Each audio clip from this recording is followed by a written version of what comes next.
Starbucks shakes up its future, major store closures, massive layoffs, and a risky road to recovery. New York. Starbucks is making bold moves in a desperate attempt to revive its struggling empire. The coffee giant has announced plans to shut down hundreds of stores and initiate another wave of corporate layoffs, marking one of the company's most sweeping restructuring efforts in years. CEO Brian Niccol, who has been at the helm for roughly a year, says these changes are crucial to get the company back on track, but not everyone is convinced it will work.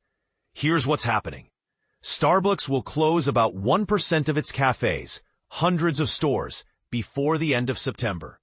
That means the number of North American locations will shrink from 18,734 at the end of June to around 18,300. Niccol emphasized that these closures follow a comprehensive review of the company's real estate footprint. According to him, the affected stores are either failing to provide the welcoming experience customers expect or are simply not showing a clear path to profitability.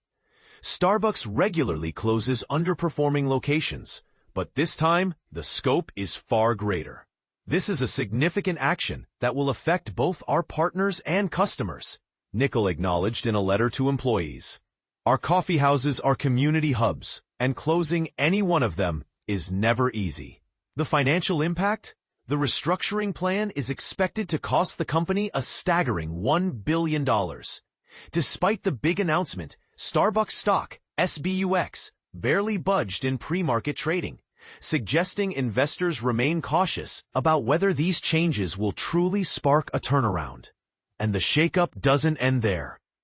Starbucks is also cutting another 900 corporate jobs, in addition to the roughly 1,000 positions eliminated earlier this year. Employees affected by this latest round will be notified soon and will receive severance packages and career transition support. To further streamline operations, Niccol said the company will also be eliminating many unfilled positions. But here's where things get controversial. While Starbucks plans to close hundreds of cafes, it also insists that growth is still on the horizon. The company aims to remodel more than 1,000 stores with a warmer, cozier design. Think comfortable seating, extra outlets, and earthier tones. Niccol maintains that these moves will lay the foundation for a stronger, more resilient Starbucks that can better serve communities around the world. However, not everyone sees the strategy as visionary.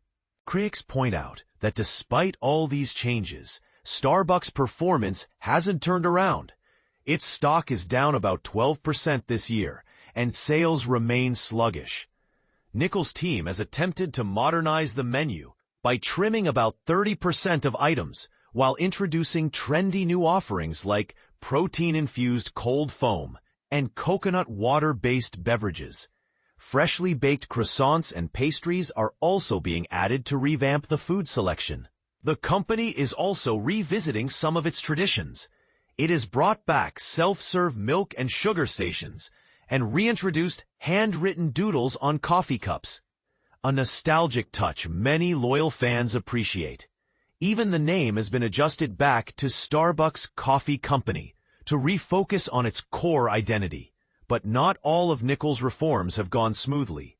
Some baristas have pushed back against new uniform policies, so much so that they've sparked lawsuits. Others have complained that the new, more elaborate drinks are overly complicated to prepare during rush hours, adding stress to already intense workdays. So, will these changes be the shot of espresso Starbucks needs, or just another bitter brew in a long string of corporate missteps? What do you think? Should Starbucks double down on innovation, or is it time for the company to return to its simpler roots? Share your thoughts below, because this debate is far from over.